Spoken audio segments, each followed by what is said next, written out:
nós começamos aqui com a bomba do dia. Vorcaro preso. Vocês acham que dessa vez ele vai ficar mais tempo? Já fala pra mim aqui nos comentários. Ou será que vai sair um habeas corpus rapidinho? Mas não foi só ele. Tá aqui o Metrópolis. A jornalista Manuela Alcântara traz pra gente as informações.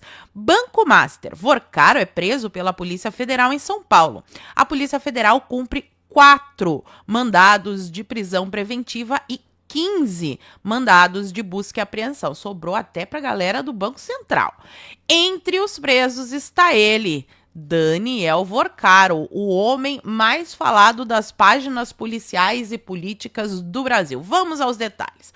O dono do Banco Master, Daniel Vorcaro, foi preso nesta quarta-feira, dia 4 de março, em mais uma fase da Operação Compliance Zero da Polícia Federal contra irregularidades na instituição financeira.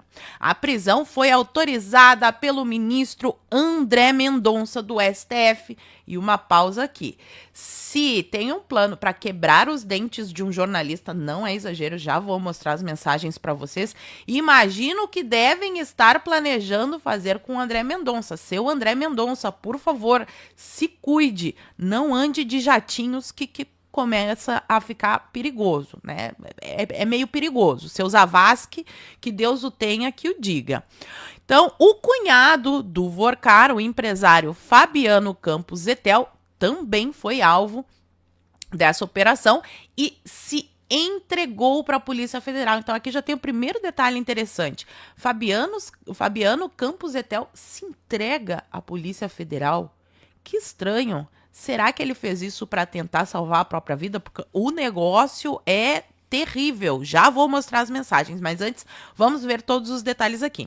Então, a terceira fase dessa operação tem como objetivo investigar possível prática dos crimes de ameaça, corrupção, lavagem de dinheiro e invasão de dispositivos informáticos praticados pela organização criminosa. Temos mais envolvidos aqui. Segundo a Polícia Federal, são cumpridos 4 mandados de prisão preventiva e 15 de busca e apreensão expedidos aí pelo STF nos estados de São Paulo e Minas Gerais, e as investigações contaram inclusive com apoio do Banco Central.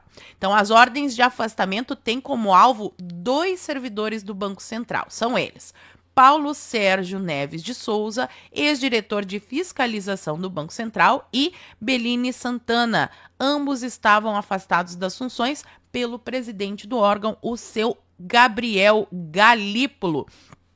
Aí aqui diz quem foi preso preventivamente: o Vorcaro, Fabiano Campos Zetel, que manteve atuação direta e reiterada de apoio às atividades desenvolvidas pelo cunhado do Daniel Vorcaro. Ele se entregou, o que me leva a crer que ele estava se sentindo bem ameaçado.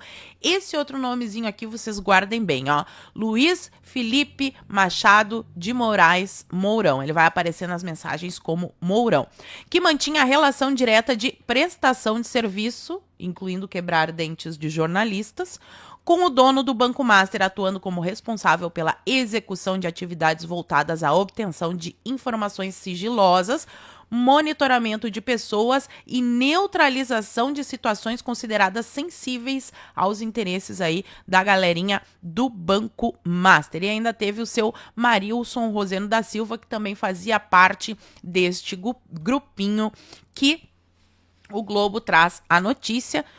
Vorcaro planejou assalto para prejudicar violentamente o jornalista Lauro Jardim. Eita, Lauro Jardim. Então, o ministro André Mendonça disse que o objetivo era calar a voz da imprensa que ousasse emitir opinião contrária a seus interesses privados. Mas os detalhes sórdidos e as mensagens estão aqui nessa matéria da CBN, que aí eu vou me demorar um pouquinho mais na leitura, porque tá muito interessante. Lauro Jardim: Vorcaro autorizou simular assalto para quebrar os dentes de jornalista. Comentarista da CBN e o Globo traz os bastidores da prisão do banqueiro Daniel Vorcaro, com denúncias de plano para retaliá-lo ao publicar informações. Então, aqui eles explicam tudo que eu já falei para vocês sobre a operação que prendeu. Vamos direto aqui ao que diz o Lauro Jardim.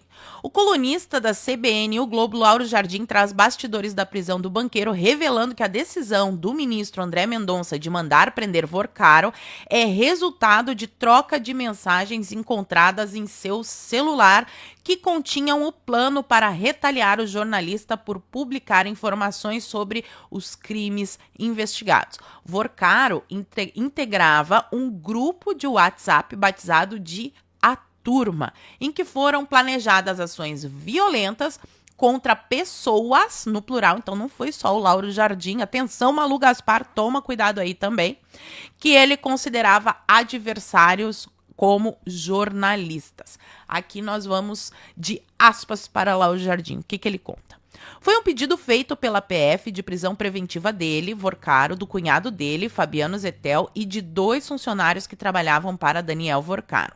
Um policial civil aposentado e um outro personagem que também fazia serviços, e posso dizer sem exagerar, serviços sujos para o Vorcaro. Explicando aqui o Lauro Jardim, né? Ele continua. O Vorcaro cita uma nota que eu publiquei na minha coluna de domingo no Globo e diz que eu publico muita coisa sobre ele e parte para dizer que tem que fazer alguma coisa. Embora eu sempre tenha certeza que jornalista não é notícia, nesse caso sou obrigado a ser notícia e revelar aqui que na troca de mensagens do Vorcaro, nesse grupo batizado A Turma, ele me inclui. Ele planejou e autorizou uma ação contra mim. Então aí Lauro Jardim dizendo que ele estava na mira do Vorcaro. Com certeza a Malu Gaspar também está na mira, porque ela está publicando bastante sobre esse caso. E a Andresa Matais, esse pessoal aí que faz esse jornalismo investigativo todo, deve estar na mira do Vorcaro. Então, de acordo com o colunista, a ideia era primeiro monitorá-lo e descobrir coisas ruins sobre ele, depois simular um assalto para quebrar os seus dentes. Falei que não era exagero, ó. Isso foi planejado e dado ok pelo Vorcaro para que fosse seguido. Isso não chegou a acontecer, não sei se porque ele foi preso antes, eu não sei. O fato é que isso constava. No fundo, o que dá para dizer é que o Vorcaro, em relação a algumas pessoas que ele considera adversário, ele tinha uma espécie de milícia própria e que ele agia, se é que não agiu em outros casos que a gente não sabe ainda. E aí aqui tá o despacho do André Mendonça, onde ele cita as mensagens. Vou ler esse trechinho aqui para vocês também. Nesse sentido, em mensagens de WhatsApp entre Mourão, aquele que eu falei para vocês que foi preso, não é o Mourão senador, é outro Mourão, e Daniel Vorcaro, identifica-se o ânimos de agressão a determinado jornalista, diante da informação de que referido profissional havia divulgado na imprensa notícia contrária aos interesses do Vorcaro. O teor da conversa é o seguinte, ele só botou uma tarjinha ali no nome do jornalista, mas o próprio Lauro Jardim já falou que o jornalista é ele mesmo. Mensagem do Mourão. Esse Lauro Jardim bate cartão todo domingo? Horas, hein? Lanço uma nova sua? Positiva? E o Vorcaro diz sim. O Mourão responde, cara escroto. O Vorcaro diz, tinha que colocar gente seguindo esse cara para pegar tudo dele. E o Mourão confirma, ó, vou fazer isso. Isso daqui sim é um plano violento, explicar todos os prints, todos os detalhes. Em outra troca de mensagens entre Vorcaro e Mourão, o tema alusivo ao mesmo jornalista se repete. Então, Lauro Jardim está presente em mais de uma mensagens desse grupinho aí do Vorcaro. Esse Lauro quero mandar dar um pau nele, quebrar todos os dentes num assalto. Então, o plano que derrubou o Vorcaro, e tá aí a mensagem, eu prometo e eu entrego, era de simular um assalto para quebrar todos os dentes do Lauro Jardim. Olha que loucura, gente. Em seguida, Mourão coloca 2 símbolos de positivo em relação à mensagem na qual Vorcaro afirma a intenção de quebrar todos os dentes do jornalista. Ato contínuo, Mourão responde, estamos em cima de todos os links negativos. Vamos derrubar todos e vamos soltar positivas. E aí já nos remete àquele caso dos blogueiros que receberam dinheiro, né? Os influenciadores que receberam dinheiro do Vorcaro para fazer videozinho passando pano para ele. Segue aqui o despacho do André Mendonça. Ainda em relação à mensagem de Vorcaro, quero dar um pau nele, o jornalista, Mourão pergunta, pode? Vou olhar isso. E confirmando o ânimos de agressão, Vorcaro responde sim. Então, inclusive, Vorcaro deu ok para que fosse simulado um assalto e quebrar todos os dentes do jornalista Lauro Jardim. O colunista ainda diz que no mandado de prisão há relações espúrias complicadas entre Vorcaro e um ex-diretor do Banco Central, que também foi preso nessa operação, né? O seu Paulo Sérgio Neves de Souza, que em janeiro foi afastado aí pelo Galípolo. E o Lauro Jardim termina dizendo, pode ser que agora isso mude a situação dele, portanto, ele e a defesa têm que repensar isso. E aí, se for fazer uma delação, o Vorcaro, podem saber que é uma delação para, não sei se derrubar, mas pelo menos balançar meia república. Campanha Fala Vorcaro, delata Vorcaro, entrega. Será que teríamos magnânimos na delação do Vorcaro? Será que teremos detalhes ainda mais sórdidos? E as festinhas do Vorcaro? Quem foi o tal do pica do judiciário? Foram essas as palavras usadas. Mostrei em outros vídeos para vocês. Quem foi esse pica do judiciário que participou das festinhas de Vorcaro? Quem é que vocês acham? Fala para mim aqui nos comentários e vamos para Lulinha, que também está enroladíssimo, porque ontem o Alcolumbre decidiu manter a quebra de sigilo. Tá aqui no Metrópolis, Alcolumbre mantém quebra do sigilo de Lulinha. Decisão foi tomada após o recurso e a choradeira, né? Ai, meu Deus, uma choradeira.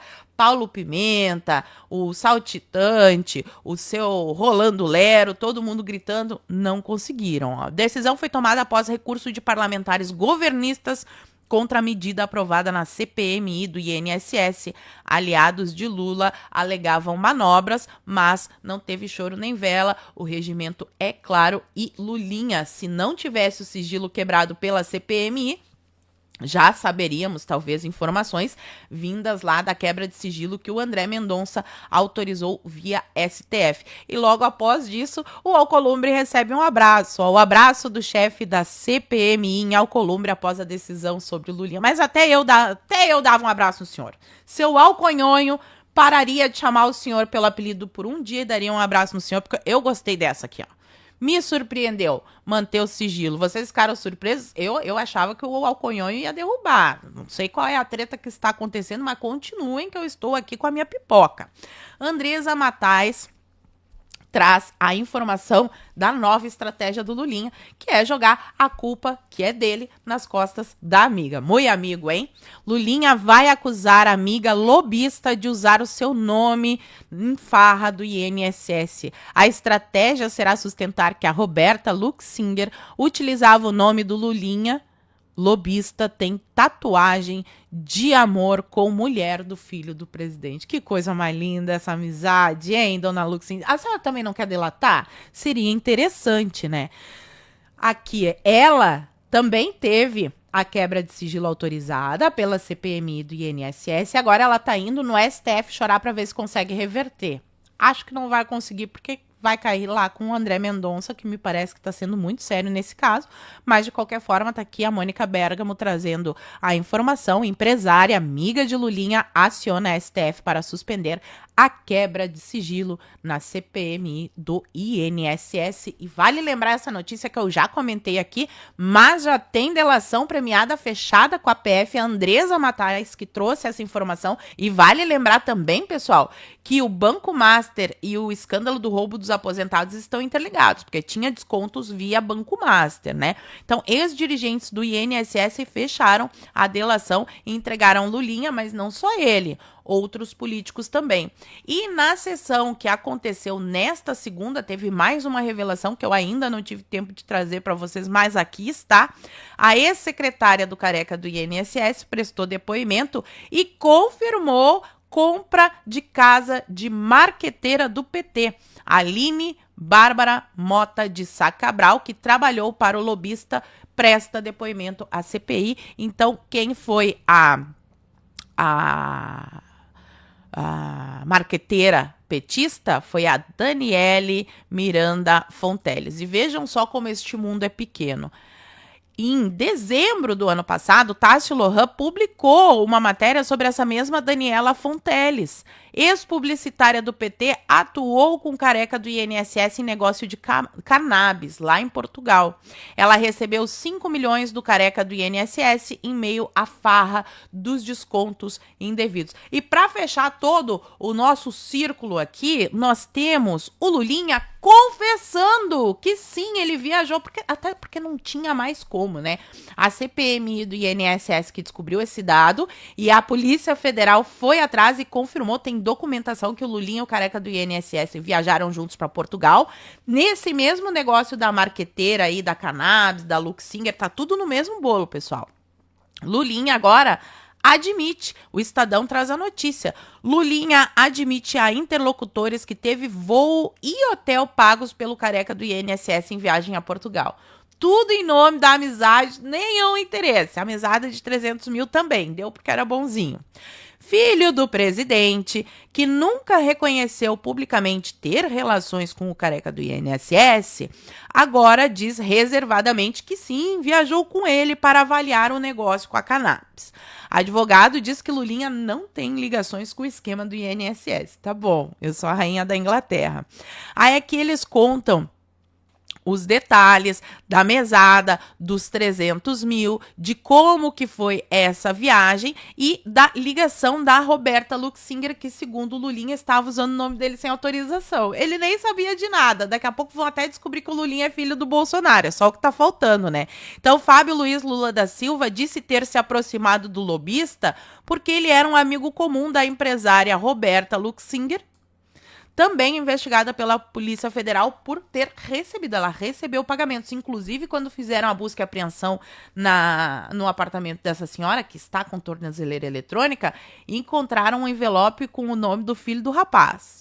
Quem será, hein, Lulinha? Quem será que é o filho do rapaz? E daí conta aqui sobre o churrasco no Lago Sul e Lobby, com a participação do Lulinha, do careca do INSS, da dona Luxinger, todo mundo junto e misturado.